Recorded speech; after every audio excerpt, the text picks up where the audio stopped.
CID का नया धमाकेदार एपिसोड आ चुका है। इस एपिसोड में देखने को मिलता है कि एक बंदे की मौत हो जाती है, यानी कि उसने खुद को ही गोली से उड़ाया होता है। सीआईडी वहां पर पहुंचती है एंड उन्हें वहां पर जाकर ये बंदे की लाश मिलती है एंड उन्हें मिलता है वहां पर एक लेटर जो कि इसी बंदे ने मरने से पहले, खुदकुशी करने से पहले छोड़ा था। इस लेटर में इसने लिखा था कि सीआईडी वालों के पास 72 आवर्स हैं और 72 आवर्स में ये बचा सकते हैं बंदे को, बिकॉज इसने एक ऐसा मर्डर किया है जो कि उस बंदे को मरने में 72 आवर्स लगेंगे एंड अभी तक वो मरा नहीं है। सीआईडी उसको बचा सकती है। एंड एक्चुअली ये जो बंदा यहाँ पर जिसने खुदकुशी करी है, जिसने ये लेटर छोड़ा है, इसकी एक बोर्ड मीटिंग हुई थी। एक कंपनी में था, लेकिन आसपास के जो लोग थे कंपनी वाले, जो बीच में बोर्ड मीटिंग में वहाँ पर बैठे थे, बोर्ड मेंबर्स ने इसके खिलाफ चाल चली एंड इसको कंपनी से बाहर निकलवा दिया, जिस करके उन पे काफ़ी ज़्यादा गुस्सा था। तो उनसे रिवेंज लेने के लिए, बदला लेने के लिए ये लेटर इसने छोड़ा हो सकता है। सीआईडी वाले वो बोर्ड मेंबर्स के पास पहुंच जाते हैं। वहाँ पे एक रमन नाम का बंदा था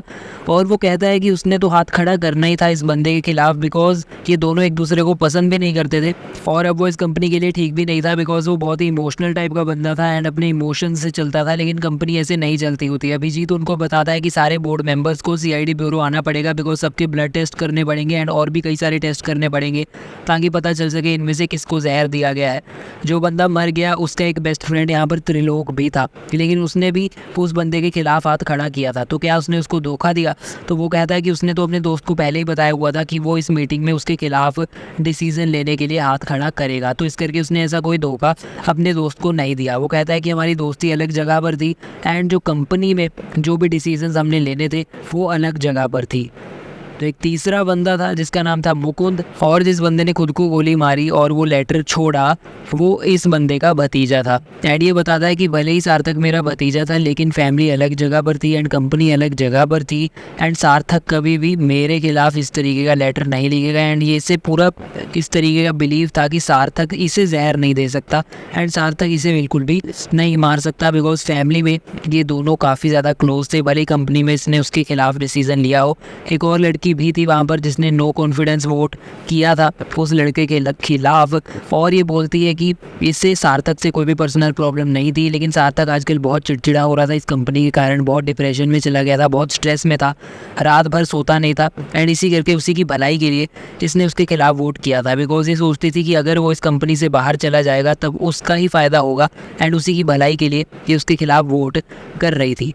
फिर सीआईडी वालों को पता चलता है, सबके ब्लड टेस्ट वगैरह वो कर लेते हैं कि मुकुंद जो कि उसका अंकल था उसे एक्चुअली कैंसर है। तो उससे बुलाया जाता है और वो बताता है कि हाँ उसे कैंसर है, वो भी लास्ट स्टेज का, यानी कि किसकी कोई भी मेडिकेशन से वो ठीक नहीं हो सकता, उसके आखिरी कुछ दिन चल रहे हैं।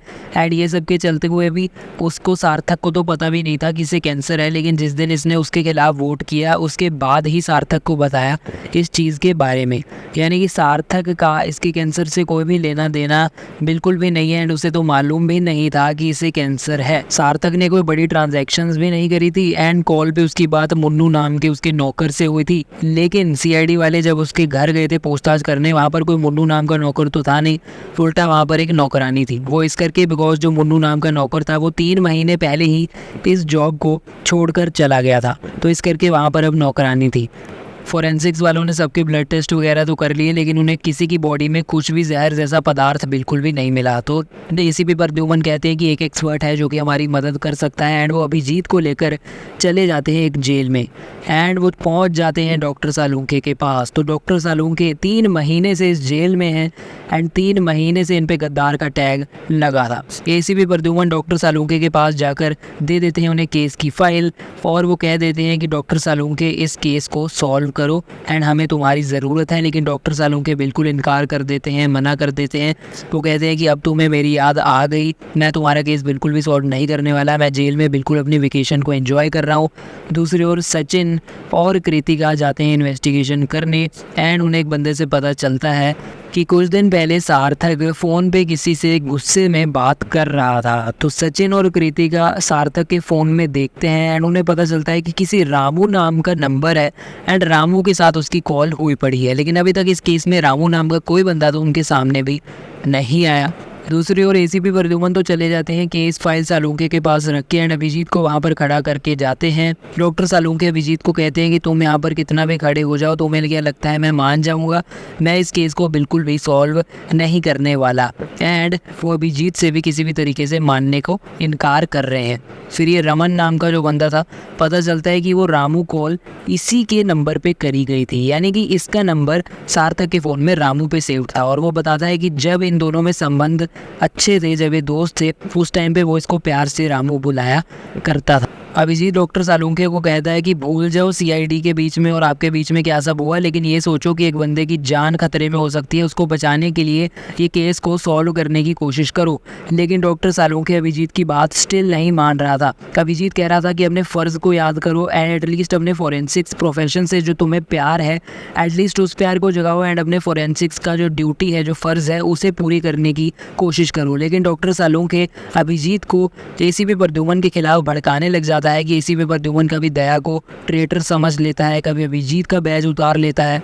सार्थक का जो दोस्त था त्रिलोक, वो ये चीज़ बताता है कि सार्थक के साथ एक काफ़ी बड़ा धोखा हुआ था, बिकॉज उसकी कंपनी में शेयर 33% थे, उसको घटाकर रमन ने 0.3% कर दिए थे, यानी कि रमन ने सार्थक को बिल्कुल सड़क पे ला दिया था। इस चीज़ को लेकर रमन एग्री भी करता है, बिकॉज वो कहता है कि कंपनी के लिए यही सही था। दूसरी ओर डॉक्टर सालुंखे जो भी एसीपी प्रद्युमन के खिलाफ अभिजीत को भड़का रहे थे, अभिजीत जानबूझकर वो चीज़ों को एग्री करने लग जाता है एंड डॉक्टर सालुंखे के साथ कन्वर्सेशन करने लग जाता है ताकि वो डॉक्टर सालुंखे को अपनी बातों में फंसा सके।